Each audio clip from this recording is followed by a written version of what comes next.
नमस्कार मंडळी, तुमचं पुन्हा एकदा एका नव्या व्हिडिओमध्ये स्वागत आहे. मित्रांनो, मनोज जरांगे पाटील यांचं आंदोलन अखेर यशस्वी ठरलं. ज्याच्यासाठी केला होता अट्टहास, तो अट्टहास म्हणजे मराठा आरक्षण, मराठा रिझर्वेशन, जे की सरकारने यावरती निर्णय घेतला आणि मनोज जरांगे पाटील यांनी लिंबू पाणी घेऊन उपोषण सोडलं. आरक्षणाचं GR निघणं अत्यंत आवश्यक होतं, असं मनोज जरांगे पाटील यांनी सांगितलं. या विजयाचं श्रेय त्यांनीच पूर्ण समाजाला दिलं. पूर्ण पश्चिम महाराष्ट्रात नाही, मराठवाड्यात तर महाराष्ट्रातील तमाम मराठा बांधवांना दिलं.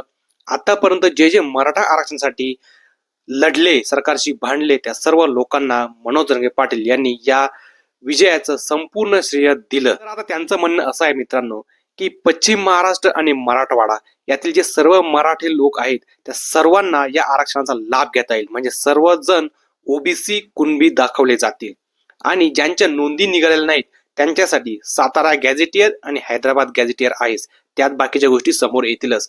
आणि अशा पद्धतीने या तिन्ही जे क्रेडिट निघाले, हे तिन्ही जो GR निघाला, या तिन्ही क्रेडिटचं म्हणजे तिन्ही GRचं जे क्रेडिट आहे ते पूर्णपणे त्यांनी मराठा समाजाला दिलेलं आहे. मुख्यमंत्री देवेंद्र फडणवीस, उपमुख्यमंत्री अजित पवार व उपमुख्यमंत्री एकनाथ शिंदे या तिघांनी सोबत चर्चा केली आणि त्यातून काही गोष्टी त्यांनी समोर मांडल्या. त्यात सर्वात महत्वाचं म्हणजे सातारा गॅझेटियर आणि हैदराबाद गॅझेटियर यामध्ये ज्यांच्या नोंदी सापडतील, पश्चिम महाराष्ट्र मराठवाड्यातले जास्त लोक त्यात असतील, तर त्या सगळ्यांना आरक्षणाचा लाभ घेता येईल. ज्यांच्या नोंदी सापडणार नाहीत त्यावरती सुद्धा अभ्यास केला जाईल. परंतु यासाठी महाराष्ट्र सरकारने 2 महिन्यांचा कालावधी हा मागितलेला आहे.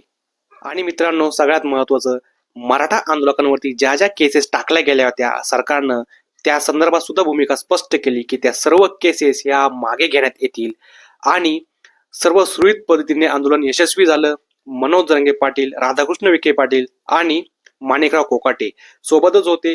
लिंबू पाणी देऊन मनोज जरांगे पाटील यांनी 2 ते 3 वेळेस समाजाला विचारलं की आता सोडू का आंदोलन. त्यावेळेस समाजाने हा बोलल्यानंतर त्यांनी लिंबू पाणी घेतलं व आपलं आंदोलन मागे घेतलं.